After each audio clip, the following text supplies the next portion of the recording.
HaYehudim. Learning this Maamar of the Rebbe, which is based on a Maamar of the Frierdiker Rebbe, the previous Rebbe. The Rebbe said in 1951, the previous Rebbe said in 1927 Moscow. In the shul, despite the GPU agents of the Bolsheviks there, and Frierdiker Rebbe was arrested a couple months later, speaking very publicly about Torah study and having Mesiras Nefesh, self-sacrifice for Torah study. So, the Maamar is based on this verse from the Megillah, that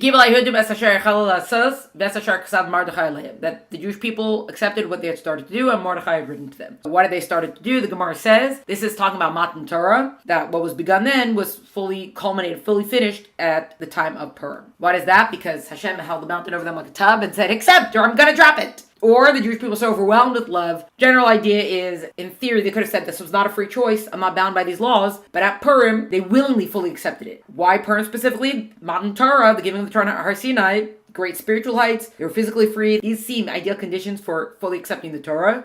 Purim, which is the opposite of all that, they were in exile, the Beis HaMikdash had been destroyed. You also had, did we mention this last time? That Yehudi was the term taken on by the hardcore people. Spiritually, they're not at the same level. Then double and redouble darkness. They're in extreme physical danger. This doesn't seem the time for the culmination to occur. So what is it about Purim? Purim, they displayed that outward Mesiras Nefesh for keeping Torah. They studied the Torah in public. There's some commentary that Haman had actually banned certain mitzvahs. But the bottom line is that they displayed actual self-sacrifice for keeping Torah, studying Torah. And that's why it culminated everything. In addition to this, who raised them to this level is Mordechai. Mordechai raised the Jewish people to this level of self-sacrifice as the Moshe Rabbeinu of his generation. Moshe Rabbeinu is considered the shepherd of the Jewish people, Rabbi Menachem, faithful shepherd. We saw this a couple times in Tanya. We saw this in another sicha that we did, another Maamar that we did. I think it was the Hanukkah Maamar with the shepherds. There were 7 and 8. So the whole idea of a shepherd nurtures its flock. So the spiritual shepherd nurtures the faith of the people. There's also a thing that Mordechai was actually the reincarnation of Moshe. So when it's like he was the Moshe Rabbeinu of his generation, like literally, either way, he was the leader of the people. So he brought this out within the people.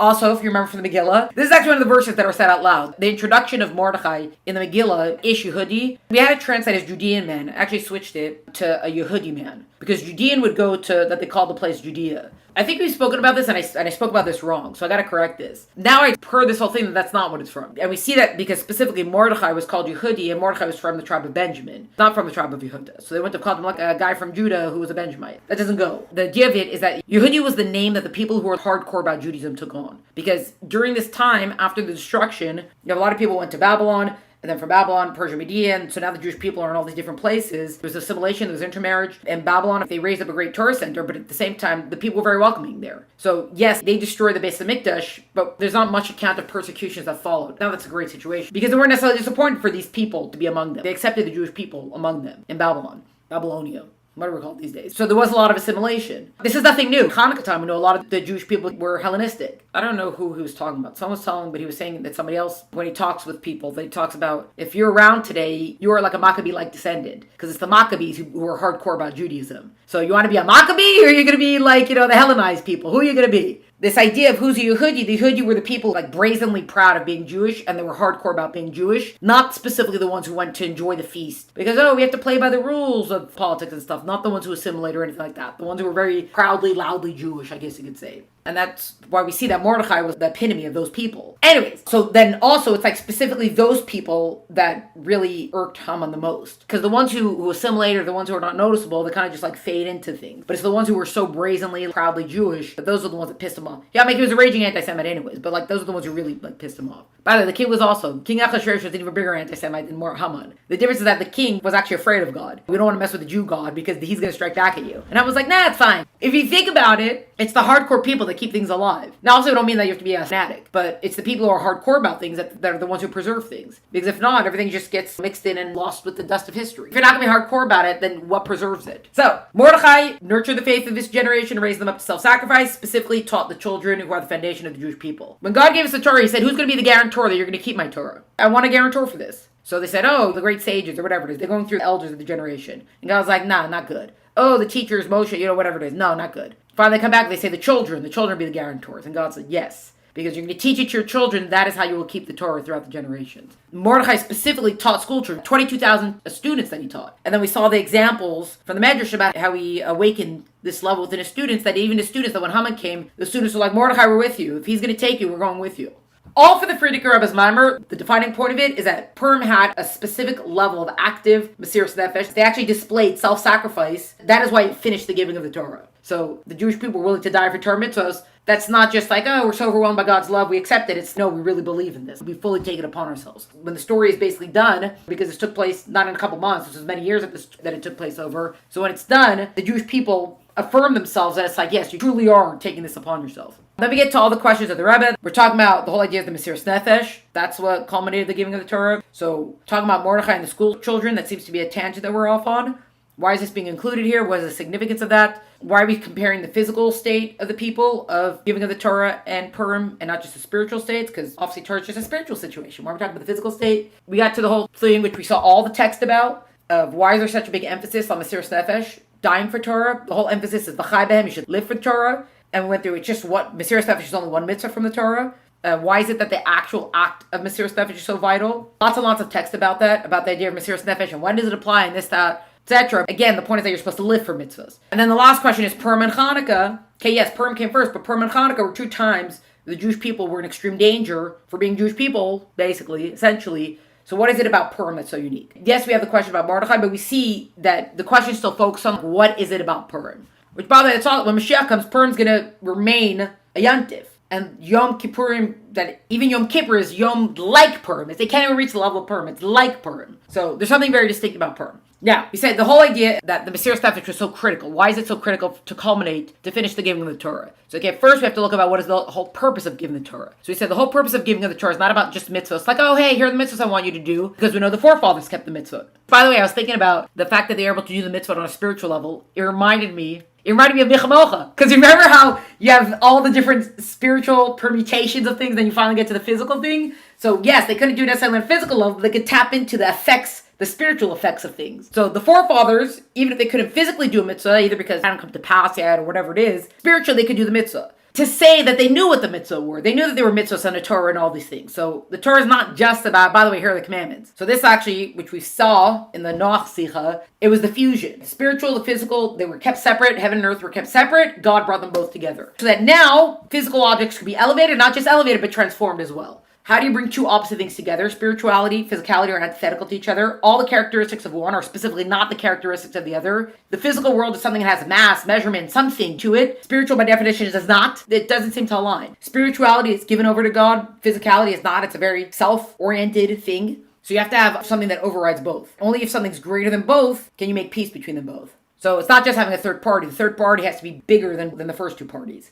At the giving of the Torah, that was the revelation, or in Sof, God's infinite light, the essence of God, which is part of the great revelations that happened at Har Sinai. That revelation facilitates, allows for the fusion. And then we have the example of the angels, Michael and Gabriel, the prince of water and prince of fire. They should extinguish each other. What's going on here? God can make peace between them because he is greater than both. So he can bring about peace between the two. Same that you can have two officials of a king that they don't get along with each other, but before the king, everybody can be best friends. Because for the sake of the king, we will get along with each other. For the sake of that which is greater than us, we will make harmony. So that whole idea introduced to us, putting yourself aside for something which is greater than you. That's basically what Mesiras Nefesh is, but it's a lot of things. But this is we're going to see now, different instances that we're going to apply this three set to. It's going to be done similarly to what we did above with the questions, where we say all the questions and then I did all the text. So we're just going to be that also. We'll introduce the three aspects and then do text. Instead of doing aspect, text. Anyway, so here we are. There's three aspects. After Matan Torah, the giving of the Torah, we have the fusion. These two sides that are supposed to be opposites, heaven and earth, and now fusion, the two of them can mesh. That not just a physical object could be elevated, it could also be transformed, as in new rule. Everything's different now. With this now, we have three approaches, three aspects to things. There's three elements, the Torah mitzvahs specifically that we're going to see. So there's three aspects of a mitzvah that's introduced after Matan Torah. So what did Matan Torah change about our approach to these things? You have what's called tachton, the lower aspect of thing. That's the physical aspect of something. As in, you do a mitzvah with physical objects in a physical world, but it stays physical. Then you have the higher, what we call elyon, the higher aspect. And that's the part that's spiritual, that stays spiritual. So yes, we had the heaven and earth aspect, and we have the fusion, which we're going to see right now. So you still have the earth aspect is still there. The heaven aspect, the higher aspect is still there. Then we have the new aspect above both of those, which is called batel. Something that's bittul, something that's nullified, is in the two sides get along, fuse, for the purpose of for the higher entity. So that's the higher and the lower aspect unite because they're batel to the revelation of our Ein Sof. The physical and the spiritual unite before this greater revelation. So you have a physical aspect that's going to stay physical.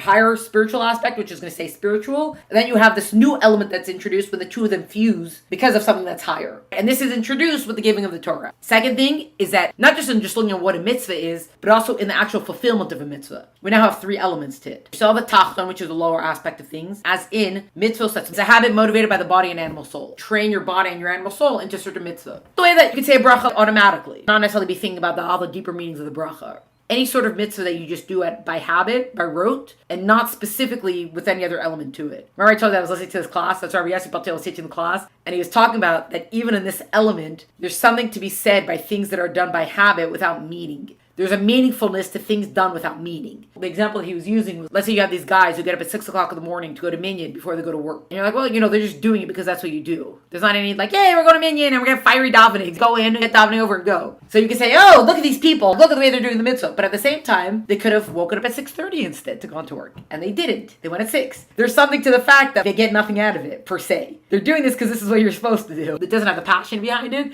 But at the same time, they're doing what they're supposed to be doing because this is what you're supposed to be doing. And not because I get any sort of satisfaction out of it. So you're saying there's something to be said about that. But the general idea is habit motivated mitzvah. So we see why that's considered the lower aspect, physical aspect of the mitzvah. Then you could have a higher aspect of a mitzvah. That's the desire to connect to Hashem that's motivated by the love of the soul. Right, so you have if you remember the Nefesh HaBahamas, the Nefesh HaKis, the animal soul, the godly soul. The lower aspect would be your animal soul, as we saw. Then you have your godly soul. I love God so much, I got to connect with Him. We saw a lot in Tanya. If we work more and more in love of God, I will want to connect with Him. But even these first two, you're still doing the mitzvah. All's good. Where are you focusing on or what are you working on? That's where these elements come in. You're still doing the mitzvah. But are you doing it by rote? You're just doing the mitzvah? Are you doing the mitzvah because I want to connect to God? But even those two, they're driven by they're driven by my side of things. Either what I've trained my body into or because I love God so much and I want to connect with Him. Which is how you have the third element comes into play. The third element that's supposed to be the fusion element, as in the level that's higher than both, this bittul, nullification, subjugation level. That's the level that we do the mitzvah because it was commanded and it's motivated by bittul to Hashem. Why do I do the mitzvah?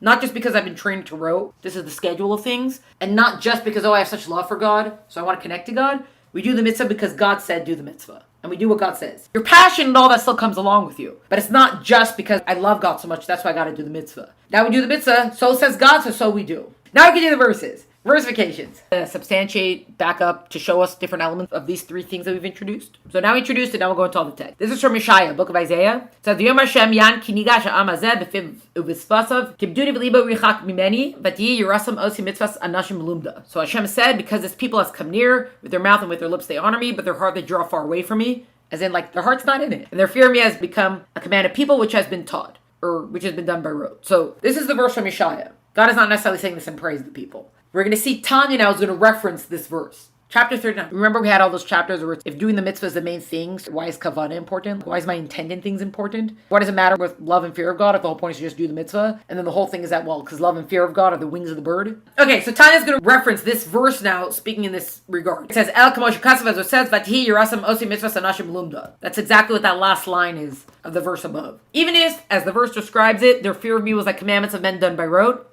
That's actually a better translation. Fear of me was like commandments of men done by rote. You're just doing it. There's not anything behind it. No feeling behind it. Meaning that one serves God out of a habit acquired in his youth, having been trained and taught by his father and teacher to fear God and to serve him, but does not really act for his own sake. Remember this word of lishma. We're doing this because we're doing this. So says God, we do this for God, not because of any other reason. For it's impossible to serve God, truly lishma, as in not because I get anything out of it. I'm doing it because we do the mitzvah. Without awakening one's natural fear and love, at least by bringing them out from the concealment of the heart into revelation, at least in the mind and latency of the heart. So the Alter Rebbe and Tanya is talking about if you don't have love and fear of God, you can't get to the next level of service. Because otherwise, you're just stuck doing your habits. There's not anything behind it. So you're never going to get to the next level without love and fear of God. And here, the Alter Rebbe is saying, at least take the hidden love out and bring it to the fore. Make it conscious. We're not even talking about burning fiery love at this point. If someone can't awaken his natural love of God, so it's actually felt in his heart, he must try to awaken it at least so it's felt in the conscious mind and in the substratum of the heart. Can't get burning fiery love, at least get that natural love, that hidden love that we're born with.